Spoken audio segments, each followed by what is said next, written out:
Thank you very much for joining us on this, our post-Christmas briefing and our only press briefing of the week. Today, Orange County Mayor Jerry L. Demings will briefly discuss vaccinations, who can get them, and how. The mayor will also discuss our goals for the week, give an update on COVID-19 cases and antigen testing here in the county. He will also report on our eviction diversion program and more. Mayor Buddy Dyer is here from the city of Orlando to discuss COVID-19 concerns and activities to fight the virus in the city moving forward. He will also discuss vaccines in the city and bowl games. From the Florida Department of Health here in Orange County, Dr. Raul Pino is here with important updates on COVID-19 trending, and he will give the bulk of the information on vaccinations as well. As you can see, we have a fairly elaborate setup here this afternoon. We're going to ask our photographers, please remain in the back even after we're done. We're going to continue streaming the shots up from Orange TV. So if you wouldn't mind remaining in the back, shoot from the back, and we can invite you up after the press conference is fully over. And also, as we do want to get to these questions fairly quickly, to the vaccinations fairly quickly, we're going to ask you to limit your questions. We're going to move through this very, very quickly so we don't keep you here for 2.5 hours, or not even an hour, hopefully. We begin with Mayor Demings on the state of the county. Mayor? All right, good afternoon. Welcome to this press event. This is the first one since prior to the Christmas holiday. I hope that all of our families had a Merry Christmas and other holiday celebrations within this last few days. I had the privilege to spend but a little bit of time with my direct immediate family, and we were able to spend some time with my 98-year-old father. But I have to be honest, we did miss the extended family. We were not able to get together with the extended family like probably everyone in this room. But we were able to make that sacrifice because we want to be able to see our families next Christmas and next holiday season as well. So today we have a lot to cover. I'm going to get to it at this point. Last week, I shared with you when we gave the weekly update that I made a prediction about the number of cumulative cases that we would reach in Orange County within that week. And I suggested that on Monday, we would reach the pinnacle of 72,000 persons cumulatively that would test positive for the COVID-19 virus within our community. And we did. In fact, we exceeded that number. And I'll talk more about the numbers in just a few moments and what they really mean. Today is an exciting day. We were here with Mayor Dyer and Dr. Pino. Dr. Pino will give some additional details about the rollout strategy and distribution of the Moderna COVID-19 vaccine in Orange County. We have some good news that we're going to share with you today. Vaccinations for our residents who are 65 years of age and older will start tomorrow. Appointments are necessary. We're going to talk in detail about it. Next week, actually tomorrow, beginning tomorrow at the Orange County Convention Center, we will open the site between the hours of 8 a.m. and 9 p.m. We actually will be working with the Orange County Health Department and our paramedics, and we're going to be running a couple of shifts of staff to ensure that we can get to as many of our residents as we possibly can with the upcoming holidays. We will be there tomorrow through Wednesday, and then Thursday we will open the site at the Convention Center for vaccinations for half a day between 8 a.m. until noon. Due to the New Year's holiday, the site will be closed from Friday, January 1st through Sunday, January 3rd. The Convention Center vaccination site will reopen on Monday, January the 4th at 8 a.m. The plan is to vaccinate 1,500 Orange County residents each day at the Convention Center site. If you want to stay updated on the vaccine, here are some ways to do so. You can go to our website at ocfl.net/vaccines, and you will find a link to the registration site. Residents can also input their email addresses for updates that will be sent out via email. You can also download the Orange County app, OCFL Alert app. Our residents can text us. We got every means that you can get information. You can text us at OCFL COVID. That's OCFL COVID to 888-777. That's 888-777 for vaccine updates. Now, I recognize not everyone has access to smartphones or computers or is proficient in the use of that technology. So we are making some plans to accommodate all of our residents. We are working to assist those with disabilities and residents that have language barriers. We are working to have our 311 operators trained by early next week, and we will have 4 community centers prepared to help those seniors get registered for vaccinations. In unincorporated Orange, you can go to our community centers, the Holden Heights Community Center, Pine Hills Community Center, the East Orange Community Center, and the Taft Community Center to register if you do not have a smartphone or you do not have a computer and you're not able to register to get the vaccination. You can go to one of those 4 sites and our staff will assist you with getting registered.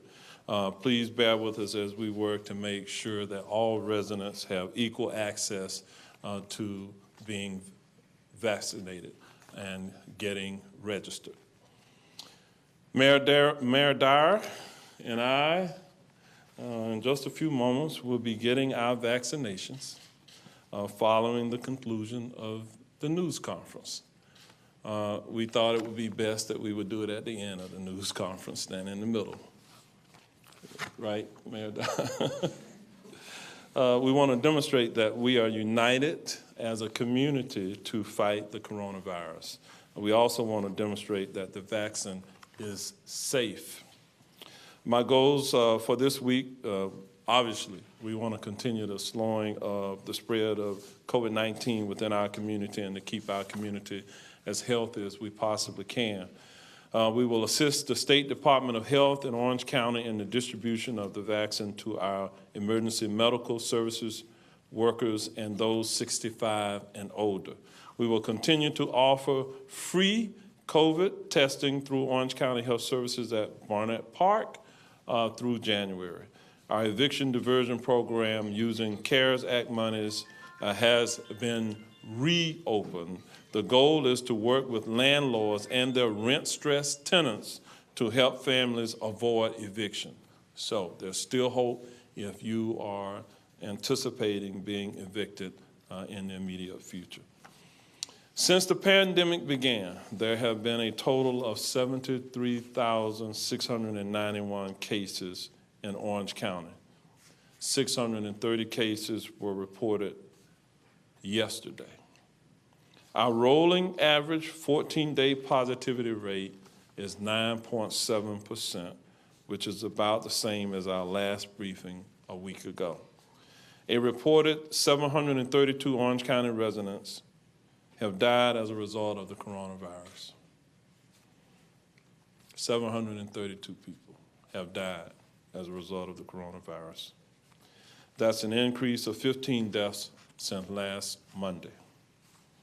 Our hearts and prayers certainly go out to those families, especially during this Yuletide season. Dr. Pino will have more details and will share information.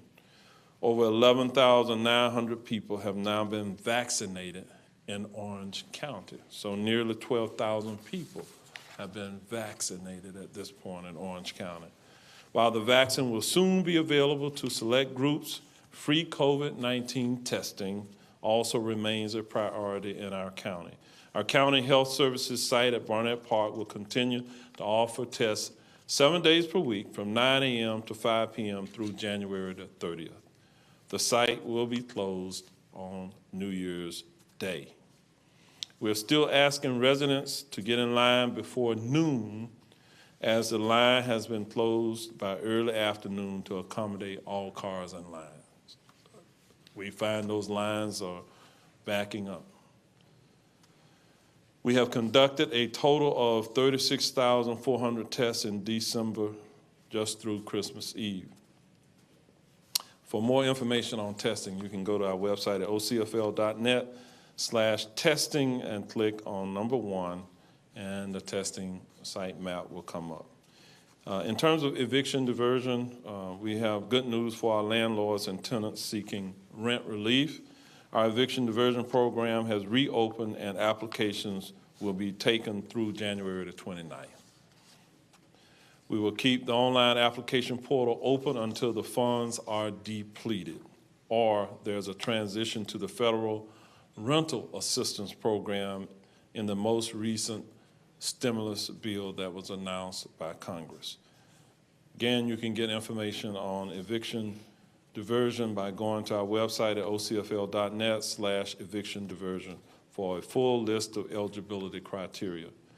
Before I turn things over to Mayor Dyer, I'd like to thank the businesses that generously provided food to our Department of Health workers as they worked long hours to administer the vaccine to our EMS personnel in Orange County.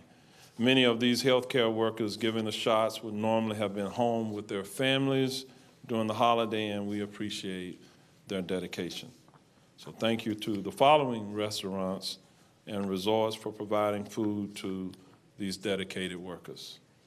There's photos, I think, that will be behind me. We had restaurants from Caribe Royale Orlando, Universal Orlando Resort, Hilton Orlando, Meals Italian Kitchen, Westgate Lakes Resort and Spa, and Buco di Beppo Italian Restaurant.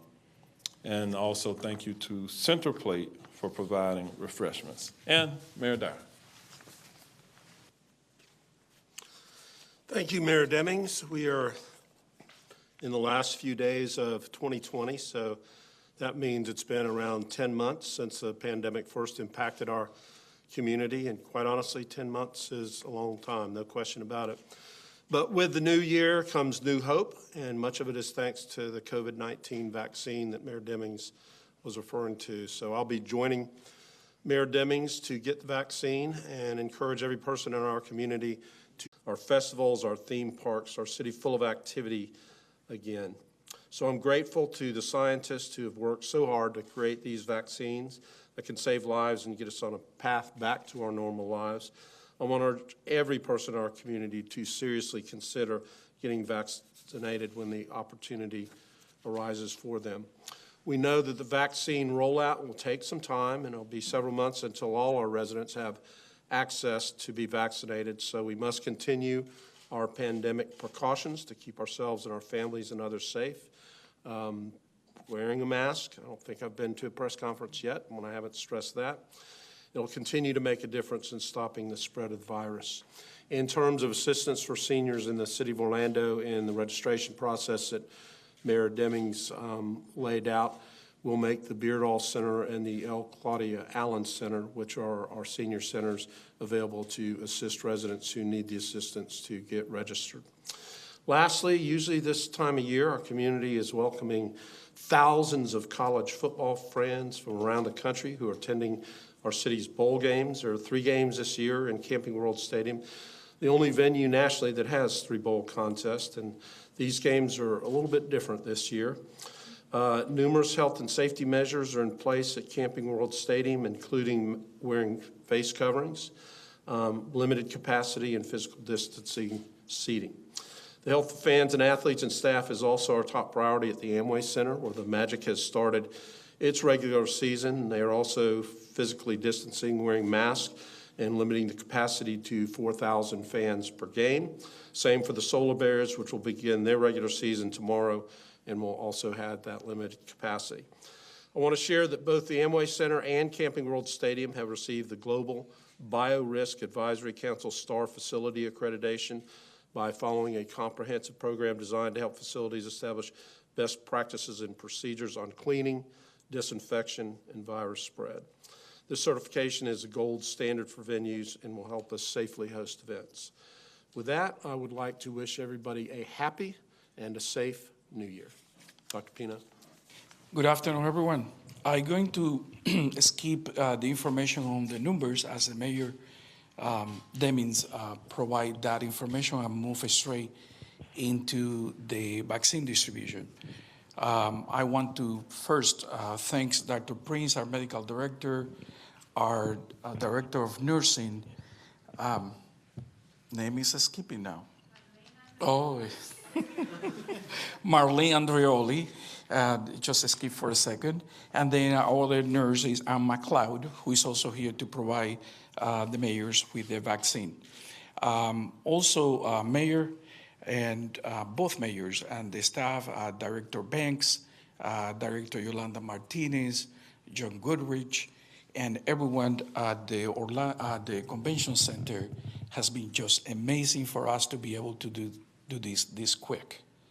Our plan, just to tame down the expectations a little bit, is the best plans that we can put forward today. But it's a plan that will continue to evolve as we change priorities in the population. So should you expect mistakes? Yes, we are going to have some issues, and we will work all those issues as they come up. Now, as I mentioned before, when you establish a priority list, inherently you have created disparities because someone has to go first and someone has to go later. So what we are trying to do is to move as quickly as possible with the vaccines that have been assigned to us for now and to move quickly into population vaccination, mass vaccination. So the idea of when public health, when you do mass vaccination, is to vaccinate as many people as quickly as possible because you want to create as quickly as you can herd immunity. So that's the only thing that is going to really, really, at the end, protect us from this pandemic. But while we get there, and it will take us a time to get there, washing your hands, washing your distance, and wearing your mask is critical to protect ourselves and to protect others. And even in the event that you have been vaccinated, you should continue to wear your mask. Why? Reinfections have been seen. They are not common. We don't know if they are going to happen after vaccinated, but they had happened after people have the disease itself. And normally people will develop immunity. So more studies have to be done about that one, but our advice is continue to wear your mask even when you are vaccinated. I'm going to go through the plan. It's intense and dense, but I'm going to try to digest it as quickly as possible. So we have this objective, and I'm going to go quickly through the first objective because the last one are the one that people are more interested in it. But part of our approach was to, and continue to, train paramedics so that we are training paramedics quickly to immunize and learn how to immunize so that we can have more willing people to do vaccination in our community and progressively extend how vaccination happens and when it happens. So we have to create and train that workforce. The other approach that we are using is that we are testing and validated a data entry software by CDR MyWire. It has worked beautifully, has been able to reduce our staff presence in the pod by about 50%, and also is going to allow us to have more nurses as able to do vaccinations as data doesn't have to be entered at the site. So it is important, as the mayor said, that people pre-register to get this vaccine at this site. There's going to be choices for other people, but this site needs to pre-register so that we can quickly move 1,500 people a day through the site. We have computer, they will scan the code that it will give you, and then your information will pop, and the only thing that you have to do is roll up your sleeve, we vaccinate you, you leave to the waiting area. We also, and the mayor spoke about the different ways that we are going to try to communicate with the public. It is important to download the county alert app so that people can have and communicate with the system. It's also important for people who are homebound to upgrade the information with the county so that we know where you are when we are ready to proceed, and the in-home vaccinations, which should happen too. And then last week, we started to vaccinate EMS providers, also because we want to protect the vaccinators. And then tomorrow, we are going to initiate vaccination for 65 years and older. I spoke about this with you. We have trained 80 paramedics already. They were today getting some training in the pod. Tomorrow they will be out in the field. I will explain that too. And we are going to continue to train 80 a week as long as we have the demand for the training. I spoke to you about this data. It's quite fast. It's a scanner. You get there, all the information is in the system. We don't have to collect anything.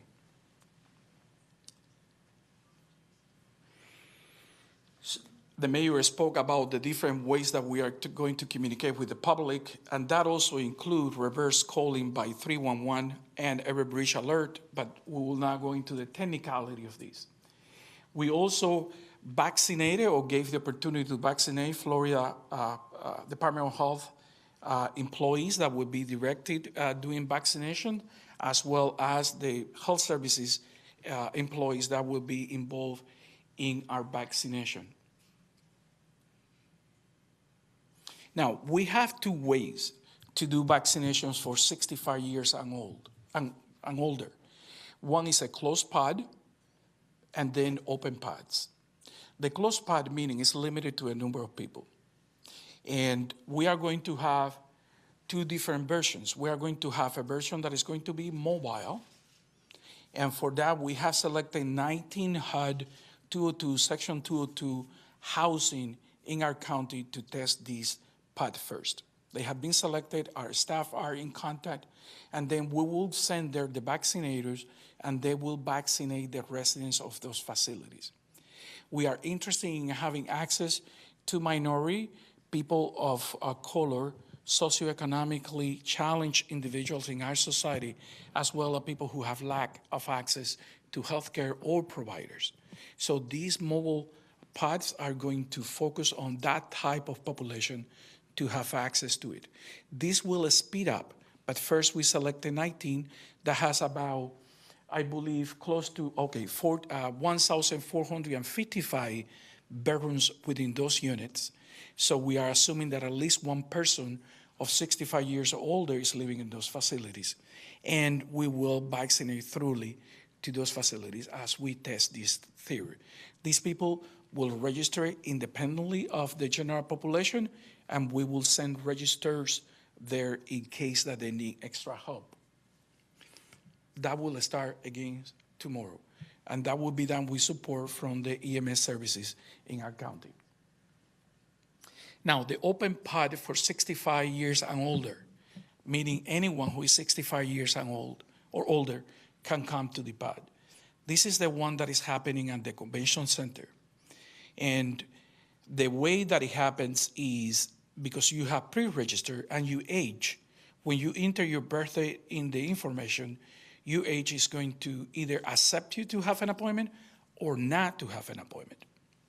Now, all these services are intended for Orange residents only. And we are going to validate your residence with a proper ID. So as you enter the information, please be sure they match the ID that you are going to provide. This pod is starting tomorrow, and we are going to have a double shift. We have never done this before, so we are going to do a shift. Our shift is going to be from 8 to 9 o'clock. It's going to be open to the public, so you are going to have plenty of appointments to take on. Why we are doing this? Well, we want to test our ability to do double shift. That's the first one. Second one, we want to compensate for the days that we are going to be closed because of the holidays. So we don't want to alter the volume that we were expected to get through those days.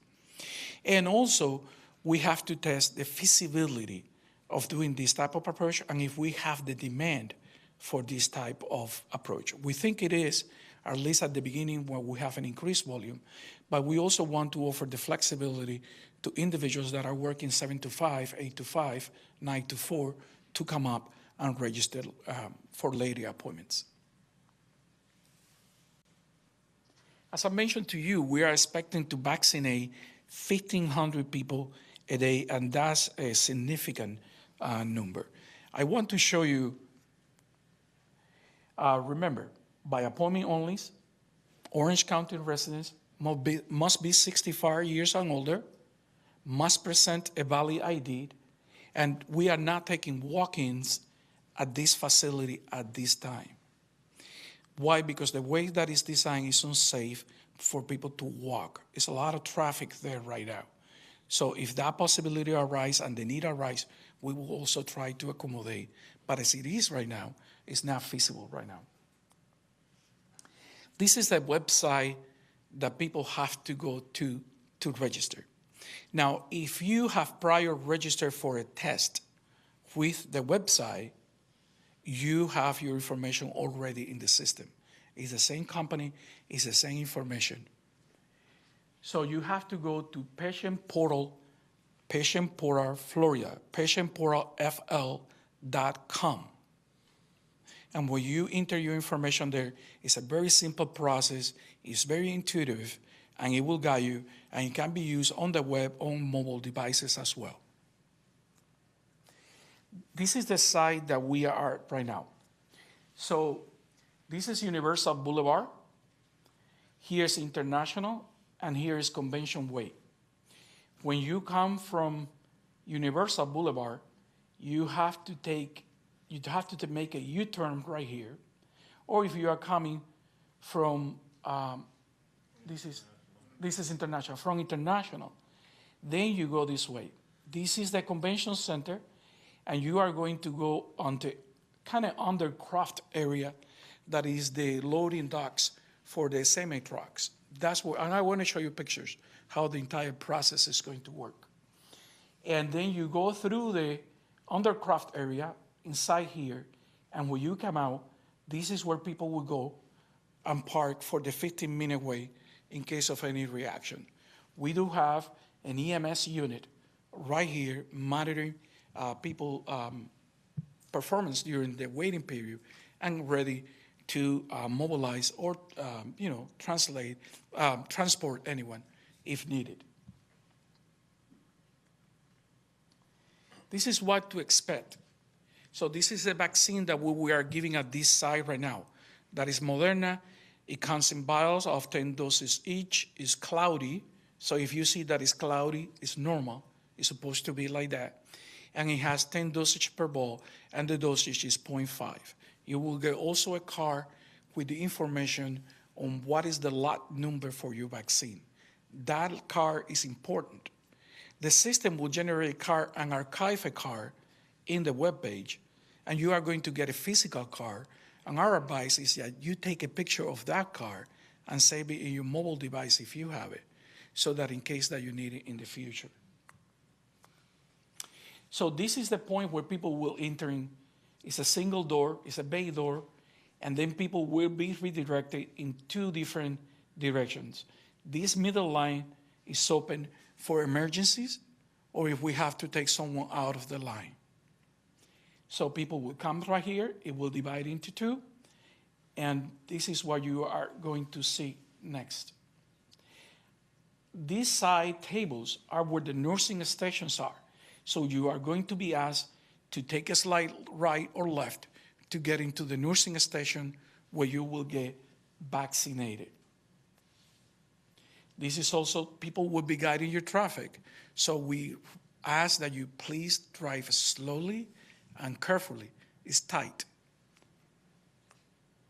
And your vaccine will give you your window, no paperwork needed. It will be just shoot it, go to the area. Those are all the orientations that I have. Now, there are going to be special segments of the population that we haven't worked out details yet. And that, for example, is homebound individuals. That's a group that we have to work the details, how we are going to get to them. And there are other similar groups in our community that we will work through this process to get to them. So what we are asking you is to just be patient. We will get to you. We are doing everything we can to vaccinate as many people as we can, as quickly as we can. Thank you. All right, there you have it. It sounds pretty complex, but our staff has a detailed process that will make it fairly simple. We're going to open it up for any questions that you may have at this time.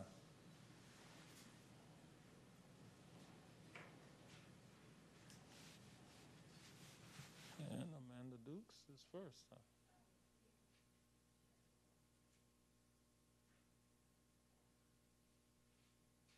Amanda Dukes from Channel 2, and this question is for Dr. Pino. Dr. Pino, I believe the Moderna is 2 doses like the Pfizer, correct? Yes. So how will that logistically work for these folks? Will they get an appointment to come back?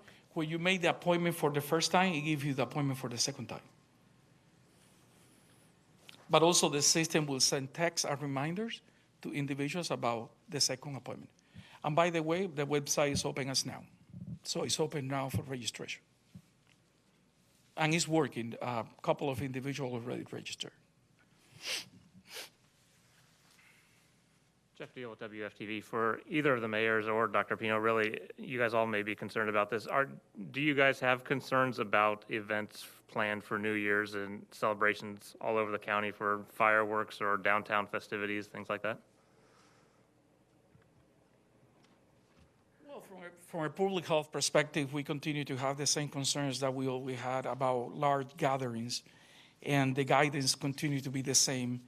A mask should be wear, distance should be watched, hands should be washed, and people should protect themselves and avoid crowds as possible when possible. If you don't have to go, don't go. We are very close. We are very close to start turning this around. It's not the time to get more people infected. Emily Braun with News 13. This is also. Oh, I'm sorry. Same concerns we had over the Thanksgiving holiday and the Christmas holiday, that people continue to practice pandemic precautions. And you really don't need to celebrate New Year's Eve the way you have in the past in a crowded bar. If you're going to do something, doing it outside, but certainly socially distancing and wearing your mask. We see the light at the end of the tunnel at this point. So we've been at this for 10 months, and I would encourage everybody to heed the caution for this New Year's Eve.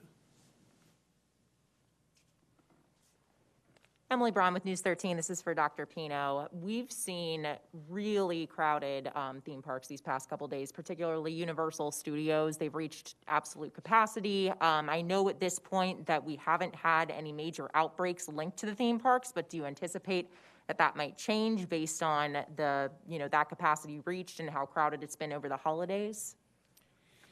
So our concerns are not really the large parks. We haven't seen anything. I don't know if I know that they have all take extraordinary measures, because I have visited the parks, and the ones that I haven't been able to, our employees have gone through and checked on the measures. Also, these parks are open space, and that's less conducive to transmission. But our concern is the smaller parks that may not have the resources that Disney and Universal or SeaWorld have, and how they are implementing these measures. And concerned that someone may try to cut costs and corners and put the people at risk. So that's always a concern. But we haven't been able to detect major outbreaks. Remember, an outbreak, by definition, is more than 2 individuals that you can connect to a place and time. And if you go by that definition, the entire place is an outbreak. But major outbreaks that we have not been able to link to specific places in the large parks. Okay. This is Melissa Thomas of Florida National News. This question is for you, Dr. Pino. You can come back. I'm back here. I'm way back here. You're doing the camera again. Yeah. So you probably went over this, but just to clarify for our audience, I know you showed the designated area for people to wait 15 minutes in case there's a reaction. What happens after, what's the procedure after that once it is confirmed that there is a reaction to the vaccine? Or that is reaction? Well, if there is a reaction, there are EMS services in place. We have also physicians at the site, and they will, and if needed, they will apply, they have EpiPen in place, and they have other medications that they will use depending on what type of reaction. And if necessary, the individual will be transported. My question is for Dr. Pino. Hi, Michelle from Telemundo 31. I know she already made the question about those people have to wait 15 minutes. Can you tell us in Spanish?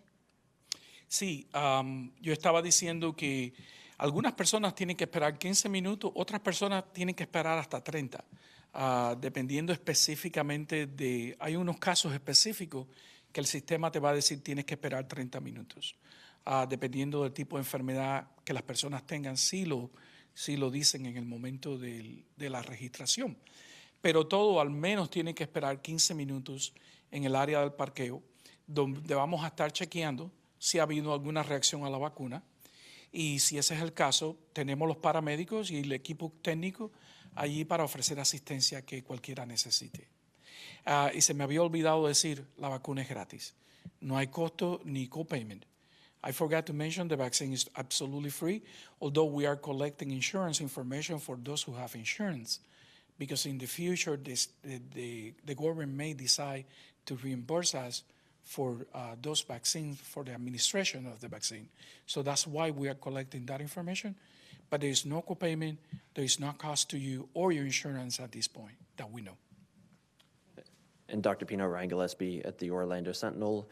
Are you still working off that initial, I think it was 16,000 doses you got about a week ago? And are you receiving the doses maybe as fast as you expected, or have there been any kind of hangups in actually receiving what you need? So we are working on the 16,000 dosage that we initially received. Now, the state have the ability to see how much vaccine we are using. The guidance that we have gotten from the states, do not worry about vaccines. Go ahead, administer what you have, and supplies will come on time. And if they don't come on time, we will deal with that. But the 16 doses is 16 dosage. We don't have to use 8,000 and keep 8,000 for the second. The second will come in a second shipment. But again, the state have the ability to monitor what we are using and how we are using. Danielle Lama with Fox 35 for Dr. Pino, and I apologize if someone else asked this because I had to jump out for a second. When do you anticipate the group of people that are being vaccinated to open up a bit to other folks other than 65 and older? I don't know. I'm following state guidance. Right now, our role is to vaccinate EMS, healthcare providers within our system that are in direct contact with clients, and people who are 65 years and older. There are other initiatives happening at the same time. We all know that CVS and Walgreens are involved in a federal program to vaccinate long-term care facilities. That will happen. I am assuming it is in the state plan that is a draft online also. As we get more vaccines, more providers will engage in providing those. And this last question for you, Dr. Pino, was texted in from Mike Schneider with the Associated Press. Dr. Pino, what are the biggest logistical hiccups you are seeing as far as the vaccine distribution goes? Is the rollout moving slower than anticipated? If so, what is the reason? So we will have liked the first 3 days to have a larger volume than originally we had, but at the same time, it gave us the ability to work all the kinks. What are the challenges that we foresee? So Orange County is going to have a challenge because we are such a central location and such a magnet to the surrounding communities. Other people from the surrounding communities are going to try to get vaccinated here. So that's going to be interesting to see if people adhere to that. But on the distribution itself, I think the challenges are going to be more for people who are isolated and be able to know who those people are and how to get to them. That's going to be a challenge. It's going to be a challenge also to increase acceptability among minorities. That always has been a challenge with vaccinations. The interesting part is that some studies also find that minorities are less into the anti-vax movement than other racial ethnicities and other groups. So we have to see how the rollout goes. In other counties, the lines got overwhelmed, and in 45 minutes, they just had all their appointments filled. So we expected the same type of response and demand here.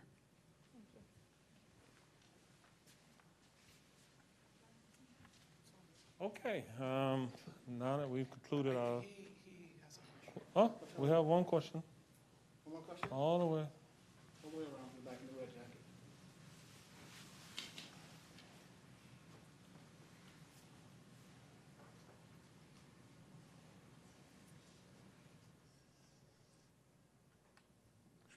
All right, thank you. My name is Francis Model for Radio Haiti Tropical.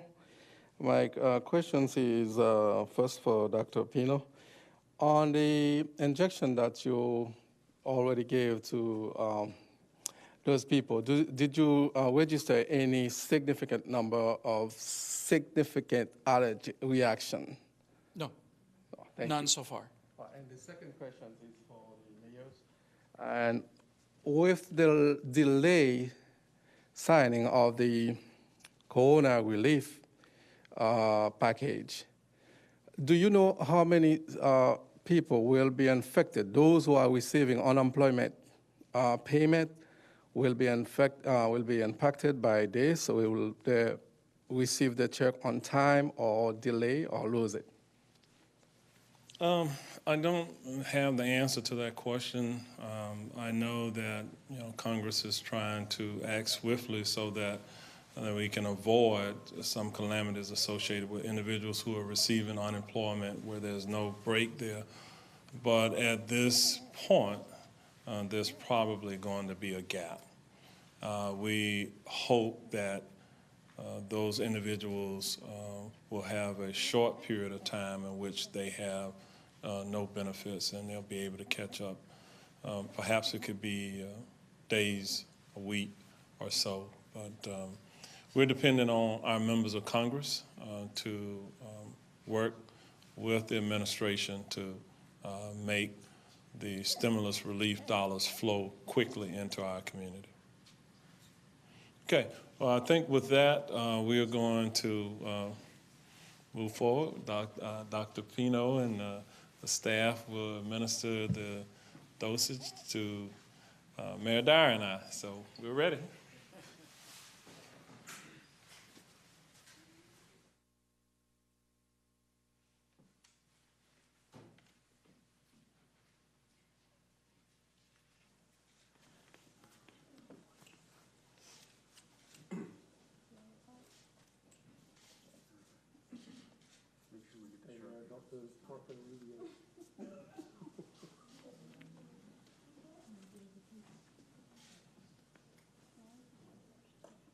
You guys can roll up your sleeves.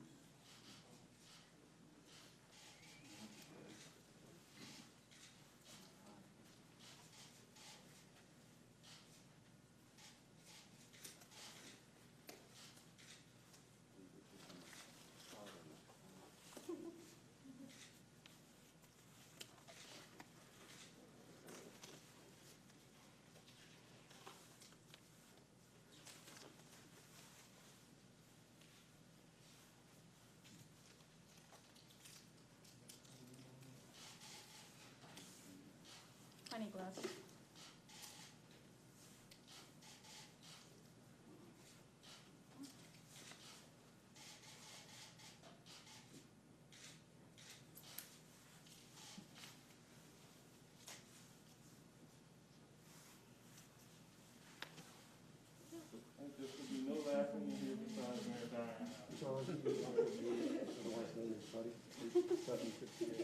Thank you.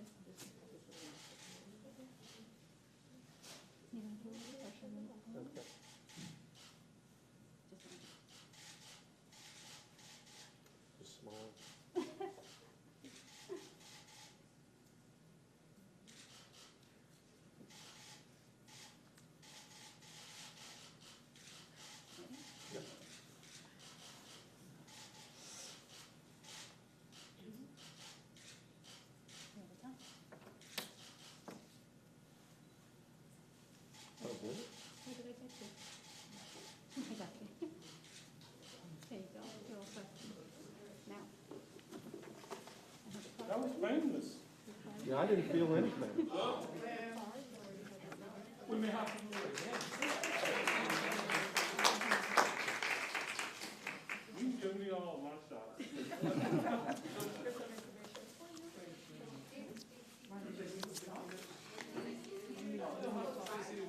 Oh, wait a minute, we have something for you. Mayor? Mayor?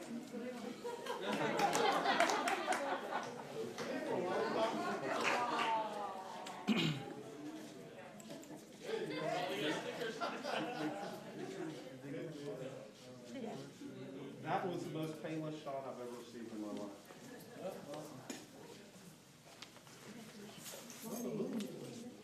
You have to wait for 1 minute. Make sure you're okay. All right, thank you. Oh, okay.